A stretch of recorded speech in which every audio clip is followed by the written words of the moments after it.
Next है limitation of octet rule. ये apply होता है मेनली सेकेंड पीरियड के लिए एंड इसमें जो मेन आ जाता है वो ऑड इलेक्ट्रॉन का प्रॉब्लम आ जाता है।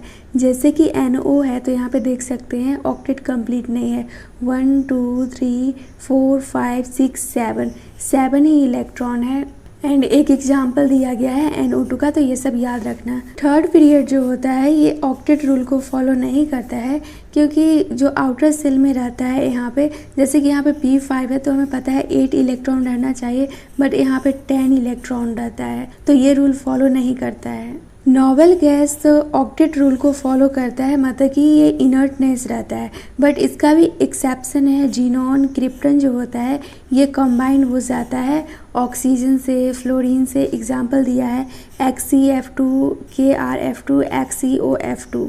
ऑक्टेट रूल जो है ये एक्सप्लेन नहीं करता है स्टेबिलिटी एंड एनर्जी मॉलिक्यूल का। नेक्स्ट है आयोनिक और इलेक्ट्रोवैलेंट बॉन्ड। कौशल के द्वारा दिया गया था आयोनिक कंपाउंड जो होता है ये प्राइमरी डिपेंड करता है, मतलब कि आयोनिक कंपाउंड हमें बनाना है तो वो कैसे बनेगा। सबसे पहले उसमें आसानी से बन जाना चाहिए पॉजिटिव एंड निगेटिव आयन।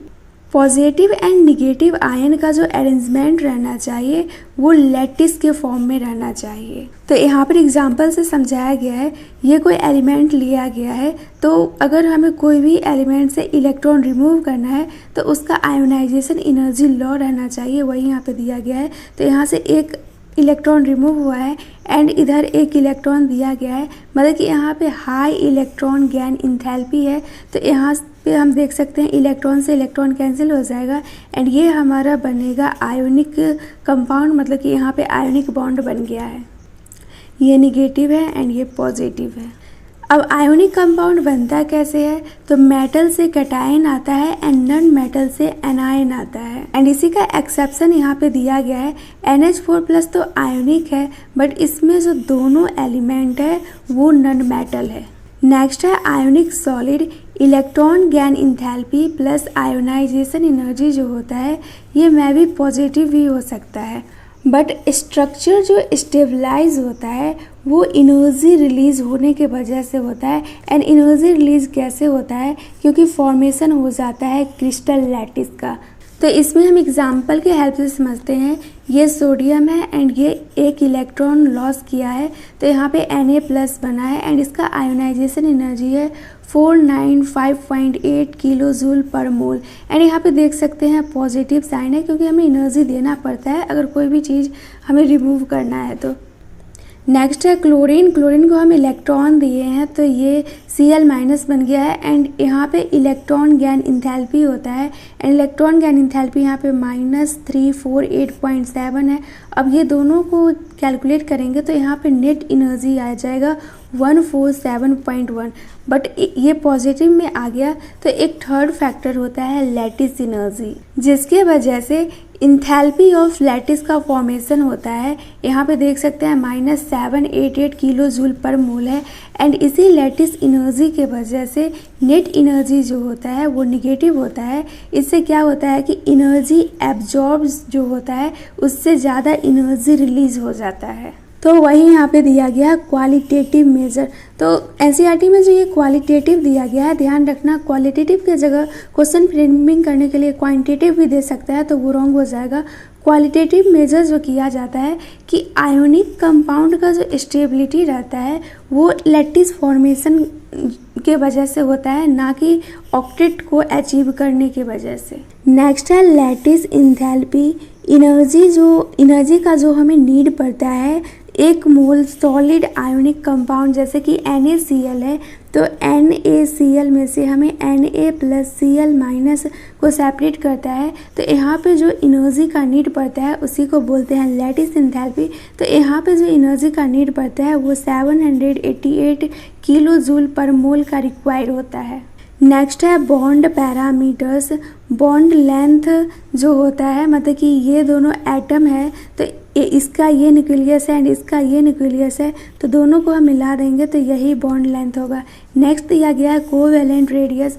तो बॉन्ड लेंथ का हाफ कर देंगे वही होता है कोवैलेंट रेडियस। नेक्स्ट है वान डर वाल रेडियस। तो इसको पहले फिगर से समझते हैं। ये देखो, ये एक मॉलिक्यूल है एंड एक ये मॉलिक्यूल है। ये दोनों सेपरेट मॉलिक्यूल है एंड ये जो है ये कोवैलेंट रेडियस है, मतलब कि ये सेम मॉलिक्यूल का है। तो सेम मॉलिक्यूल में जो कोवैलेंट रेडियस होगा, इसका न्यूक्लियस लिए एंड इसका न्यूक्लियस लिए, ये दोनों को मिला दिए तो ये हो गया bond length and bond length का हाफ कर दिए तो ये आ गया कोवैलेंट रेडियस। बट वान डर वाल रेडियस में देखें तो ये एक मॉलिक्यूल हो गया एंड ये एक मॉलिक्यूल हो गया, दोनों डिफरेंट मॉलिक्यूल है एंड इसमें सेम मॉलिक्यूल रहता है। तो इसका न्यूक्लियस एंड इसका न्यूक्लियस से मिला दिए तो ये बॉन्ड लेंथ हो गया एंड इसको हाफ कर देंगे तो ये जो आ गया ये वान डर वाल रेडियस आ गया। तो वही यहाँ पे डिफिनेशन दिया गया है, हाफ डिस्टेंस जो होता है सिमिलर एटम के बीच में बट सेपरेट मॉलिक्यूल होता है।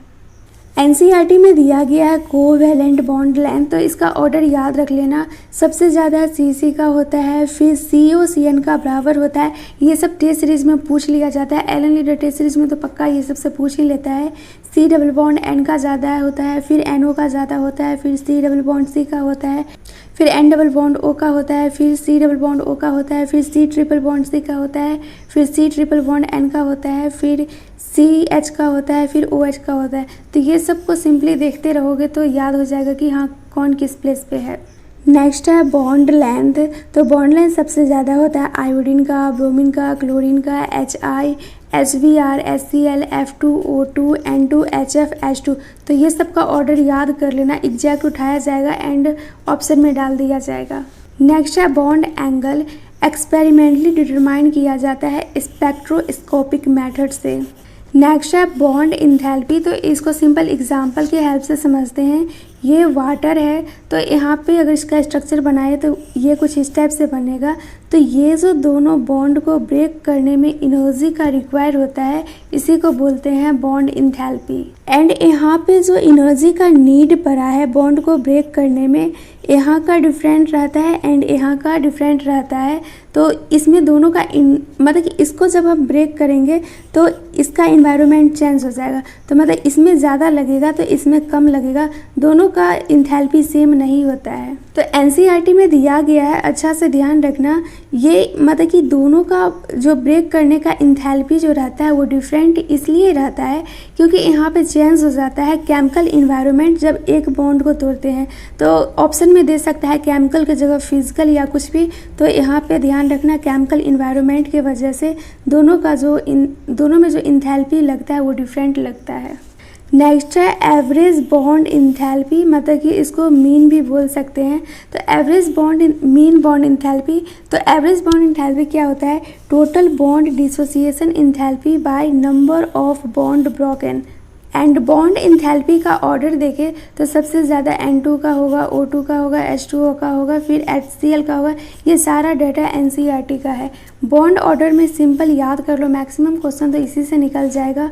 13, 14, 15, 16, 17, 18, 19, 20 एंड इधर 13, 12, 11, 10, 9, 8। तो इधर 3 है तो सब में 0.5 माइनस करते जाओ। तो यहाँ पे 2.5 हो जाएगा, फिर 2 होगा, फिर 1.5 होगा, फिर 1 होगा, फिर 0.5 होगा, फिर 0 होगा। एंड इधर भी वही 0.5 माइनस करते जाना है। तो ये हो जाएगा 2.5, ये हो जाएगा 2, ये हो जाएगा 1.5, ये हो जाएगा 1 एंड ये हो जाएगा 0.5 एंड ये होगा 0। एंड फिर हमें लिखना है 1 से 8 के लिए। तो 1 का 0.5 होगा, 2 का 1 होगा, फिर 3 का 0.5 होगा, फिर 4 का 0 होगा, फिर 5 का 0.5 होगा, फिर 6 का 1 होगा एंड फिर 7 का 0.5 होगा एंड 8 का 0 होगा। तो ये तो आसानी से याद हो जाएगा एंड इसमें थोड़ा 1-2 बार लिख के प्रैक्टिस करोगे तो आसानी से याद हो जाएगा। एंड बॉन्ड ऑर्डर का जो फॉर्मूला होता है ये bonding electron minus anti electron by 2 होता है। नेक्स्ट है रेजोनेंस स्ट्रक्चर। ओजोन के पास 2 कैनोनिकल स्ट्रक्चर होता है एंड एक रेजोनेंस हाइब्रिड होता है। ओजोन का अगर हम स्ट्रक्चर देखें तो ये इस टाइप से बनेगा, फिर इसमें रेजोनेंस होगा तो ये डबल बॉन्ड इधर आ जाएगा एंड फिर इसका रेजोनेंस हाइब्रिड बनेगा। एक्चुअल स्ट्रक्चर यही होता है, ये सब को तो एज्यूम किया गया है। तो इसमें टोटल 2 रेजोनेंस स्ट्रक्चर है, रेजोनेंस को ही बोलते हैं canonical structure and 1 hybrid structure है। तो ये सब को हम जीओसी में अच्छा से पढ़ते हैं। नेक्स्ट है CO3 तो इसमें टोटल 3 रेजोनेंस स्ट्रक्चर होता है। ये एनसीईआरटी के सॉल्व प्रॉब्लम में भी दिया गया है, तो इसको हम खुद से बना के लिख सकते हैं। नेक्स्ट एग्जाम्पल है CO2, तो इसमें टोटल 3 रेजोनेंस स्ट्रक्चर है, यहाँ पे देख सकते हैं। नेक्स्ट है रेजोनेंस।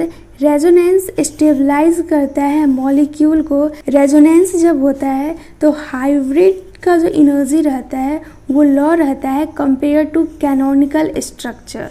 नेक्स्ट है पोलरिटी ऑफ बॉन्ड। H2 जो होता है इसमें कोवैलेंट बॉन्ड होता है, बट 100% तो कुछ भी एग्जिस्ट नहीं करता है। तो कोवैलेंट बॉन्ड में कुछ आयोनिक कैरेक्टर भी रहता है। फिजिक्स में अगर हम बात करें तो ये एनसीईआरटी मतलब कि केमिस्ट्री में जो पैराग्राफ दिया गया है उसमें लिखा गया है। तो फिजिक्स का हम बात करें तो हम डाइपोल लिखते हैं -Q + Q। तो डाइपोल किधर से जाता है, माइनस से प्लस की तरफ डाइपोल का डायरेक्शन रहता है। तो वही यहाँ पे दिया गया है, ये प्लस है एंड ये माइनस। एंड केमिस्ट्री में इसका अपोजिट होता है, केमिस्ट्री में प्लस से माइनस की तरफ आता है।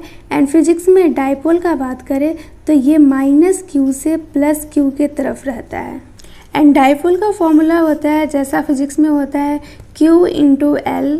यहाँ पे दिया गया है कि डाइपोल किसका सबसे ज़्यादा होगा, तो इस डाटा को याद कर लेना। H2O का सबसे ज़्यादा होगा, फिर NH3 का, फिर CHCl3 का, फिर H2S का, फिर NF3 का। एंड फिर एनसीईआरटी में जो टेबल दिया गया है तो वहाँ पे देख सकते हैं एक HF वाला दिया गया है। तो सबसे ज़्यादा HF का होगा, फिर फ्लोरीन के बाद क्लोरीन आएगा, क्लोरीन के बाद ब्रोमीन आएगा, फिर आयोडीन आएगा। तो सबसे ज़्यादा फ्लोरीन का होता है 1.78, फिर यहाँ पे 0.38 हो जाएगा। तो इस टाइप से हम डाटा को याद रख लेंगे।